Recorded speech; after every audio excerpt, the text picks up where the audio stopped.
Көзілдірікті тағыңыз.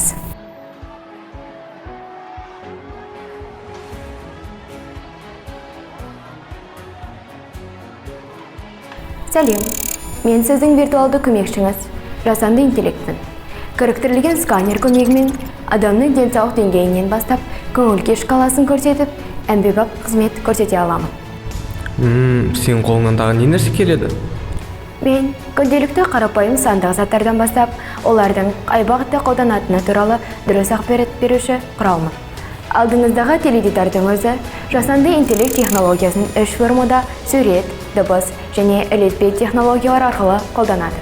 Алдын ала орнатылған профильдерді таңдамай, пайдаланушының, яғни сіздің жеке ерекшеліктеріңізге бейімделіп, теледидардың дыбыс және бейне сапасын реттеуге мүмкіндік береді. Тіпті қолыңызда ұстап тұрған смартфон, гаджеттер әр сұрағыңызға жауап іздейтін Google браузері де құлағыңызға іліп алып, музыка тыңдайтын құлаққаптар, әлеуметтік желілерде сізге ұнайтын контентті дәл тауып ұсынатын бағдарламада, мессенджерде сізді жазғыңыз келетін сөзді алдын ала болжай алатын пернетақта қызметі де, жол көрсететін GPS де барлығы менің қызметіме енеді. Интеллектум, маған сенің көмегің қажет. Сіздің қалауыңыз бойынша оқитын кітаптар тізімі.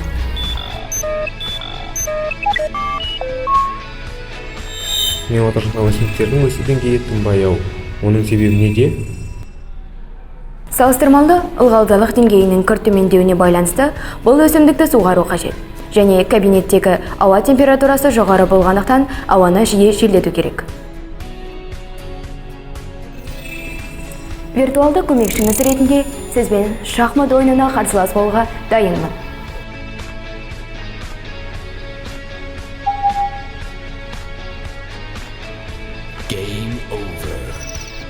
Сен осының бәрін қалай игердің?